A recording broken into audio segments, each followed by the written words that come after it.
大家好，又係我 Y Y 司唐小姐啊！今日咧有個新面孔，我好榮幸認識到志誠行嘅 Colin。你好，你好。佢係一間超過35年嘅喺西環係嘛？係西環呢個叫西環。係啊，呢個西環嘅嘅海味街，咁啊都望到我哋啲嘢啦。好特別嘅有一個好特別嘅嘢，咁我哋今日就等阿 Colin 介紹一下佢嘅產品先。好特別呢個究竟係乜嘢？呢個咧應該市面上比較少見嘅，呢個係全世界最大嘅種子嚟嘅呢個其實。種子。係啊，佢有個種子，而且佢係一個瀕臨絕種植物嚟。OK。佢全世界淨係得一個地方有嘅啫。嗯。係啊，其實咧大家應該聽得多係海底椰。咁其實咧呢一隻咧就係真正嘅非洲海底椰，全世界得非洲嘅一個島嶼上面有出產呢樣嘢嘅啫。佢係純野生嘅，同平時食開嗰啲海底椰人一樣嘅。係啦，咁喺香港啊會見到街市有賣20蚊1兩嘅一啲圓圈嘅椰片，我都買開。係嗰啲咧就係由中國啦、越南啦、泰國啦種植而成嘅椰片嚟嘅。咁其實咧真正可以清熱潤肺、化痰止咳嘅功效咧係呢一隻非洲海底椰。哦，係啦。咁佢其實咧入面有隻叫植物醇嘅嘢，係可以令到抗炎消炎，所以對於哮喘啊、肺炎啊、咳嗽啊，或者係 Covid 後遺症啲人都非常之有效呢一隻。咁即係個人都啱嘅喎，應該大部分都 Covid 過喎。尤其是有啲人過咗去外國，容易敏感啲，係啦，或者係秋冬天轉天氣嘅時候，氣管嘅問題，係啦，成日會咳嗽啊，或者係感覺上唞氣唔順啊，或者係有時覺得行步路都喘氣嘅，都可以用嘅。尤其轉天氣，我相信最容易去令到你咳啊，係啦。我哋呢啲師奶仔咧，就成日覺得呢啲咧係秋冬天先食嘅，呢個就唔使。呢個其實唔一定秋冬天食得嘅，因為其實平時譬如你咳啦，或者係哮喘啦，或者係氣喘唔夠氣啦，有時因為 Covid 後遺症大家都有㗎嘛，一直都諗唔到咩辦法醫，或者有咩辦法去緩和咧，其實呢一隻嘢就可以幫到手。所以唔一定係秋冬天，只不過秋冬天咧係旺季咁解啫。即係其實我哋補身啊，之後儲分時候嘅。冇錯。但係咁大嚿點煮啊？其實咧，我哋賣就唔係成粒賣嘅，只不過呢個係樣板標本嚟嘅啫。係啦，因為佢係瀕臨絕種植物啦，而且佢係世界上最大嘅種子，所以係比較有收藏價值嘅。咁每一粒咧都會有一個貼紙啦，其實貼紙上面咧有一個編號，而對應下邊咧係有一個證書喺度嘅，所以呢一個係 exclusive 出口嘅。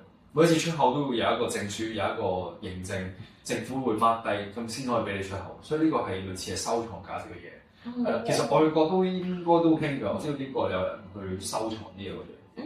係啦，因為佢有啲人再擺喺屋企擺設又得，係啦。而且佢係喺當地嗰個國家係一個類似紀念品咁嘢啦。因為其他地方你買唔似嗰啲雪櫃啲。係啦。咁其實我哋點樣食咧？就係右手邊呢一盒。俾我哋睇下先。係啦。右手邊呢盒白色嘅椰片係非洲海底椰片啦。咁其實咧，你唔好睇佢咁大盒。其實呢一盒咧可以食好多次嘅，係啦。平時咧我哋落嘅普通椰片有可能一紮咁樣抌入去，一大包抌入去。但係其實呢一盒正宗嘅非洲海底椰咧，唔需要落咁多份量嘅。大概如果譬如2個人咧，落3到4片咧就已經足夠啦。哦，係啦。所以呢一盒咧基本上可以食到60幾次啦，夠你2個月日日食，係啦。一家人你都可以食夠1個月，係啦。Okay. 因為咧佢呢一盒咧。係都係燉湯為主啦，平時建議客人都係燉湯咧就會營養比較集中啲，咁可以力食到即係本身非洲海底椰最重要嗰樣營養，就俾大家可以去補身啦呢啲，所以一家大細無論長者啊、小朋友啊、我哋平時屋企人啊，無論你秋冬天又好，都可以飲呢個非洲海底椰湯，因為平時咧即使你唔係秋冬天嘅話，你都可以攞嚟補肺，尤其是吸煙嘅人士，成日都會有痰或者係氣喘。吸煙嘅人士係可以有呢個，亦都係非常推薦嘅。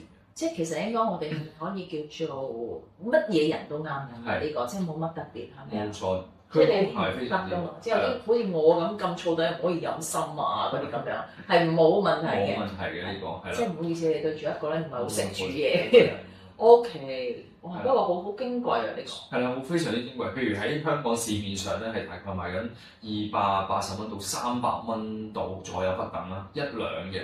哦，一兩啊？一兩，我以為呢啲好似係買一兩，一兩係200尾到300蚊左右一兩嘅300蚊一兩度。係啦，所以計翻開有可能一盒1斤嘅話，大概係4000零蚊左右。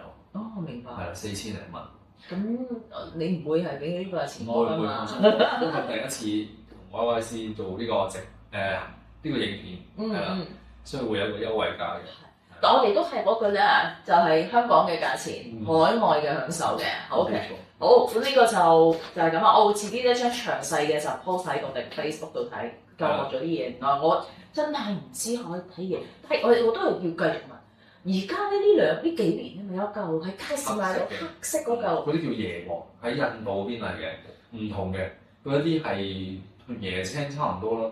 嗰啲咧其實咧，平時你買開椰黃啦、椰片啦、平嗰啲啦，同呢一隻嘅分別咧就係、平時你買開椰黃啊、椰片啊，你刀烹出嚟會好香椰子味嘅，好重，好似要飲緊椰青咁嘅感覺。但係其實咧，呢一隻真正非洲海底椰煲出嚟咧係正常冇乜味嘅，係啦，除非你齋煲佢。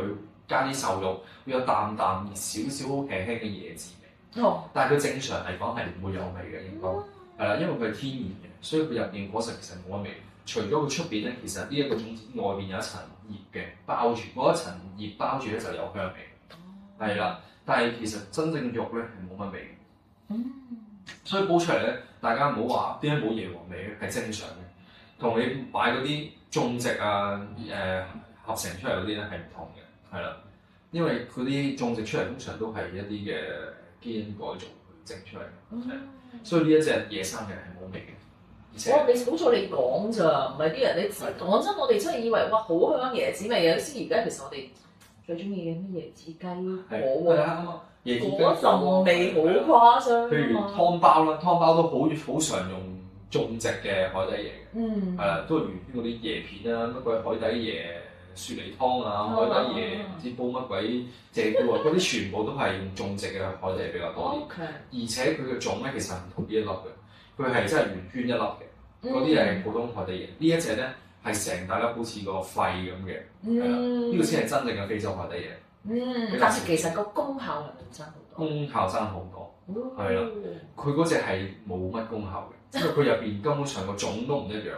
但係佢呢一隻種係入邊有隻植物醇啊，同埋有好多唔同嘅物質，可以令到抗炎消炎。明白。所以佢對哮喘嗰啲係有功效啲。OK。所以止咳神器，唔知大家有冇聽過一種？止咳神器啊，有冇想講？係啊 OK。同埋咧，唔知大家有冇聽過就係一種叫乜乜嘢標止咳露。哦。係啦，嗰一隻咧，其實你可以仔細睇下個成分表咧，佢係冇呢一種物質入邊，冇非洲海底椰入邊。哦。係啦。但係點解佢會用呢一種物質去做一個牌子，去做一個產品出嚟咧？實有原因嘅，係啦，就因為本身呢一隻係對止咳化痰非常之有效。哦 OK。但係就因為源於呢一種物質實在太貴啦，所以佢哋冇用呢一種物質落去做嗰個成藥出嚟，嗰個嘢全部都係西藥嚟嘅。OK。係啦，所以我哋對上好似喺冬日美食節啊，冬日美食節嘅時候咧賣得非常之好嘅，因為其實咧市面上好缺乏一啲比較可以容易即係好快速止咳或者止咳有效嘅天然嘅物料，因為通常咳都係食西藥啦、後糖啦，都係睇醫生為主，但係佢哋嗰啲好傷身。如果想舒緩啊，同埋令到個症狀會好啲，冇又唔想咁傷身嘅咧，其實呢啲天然嘅嘢會好啲。我傾傾下我都好痕。OK，咁我哋明啊。咁我遲啲呢啲你要俾我睇下，係啦，咁我哋 OK。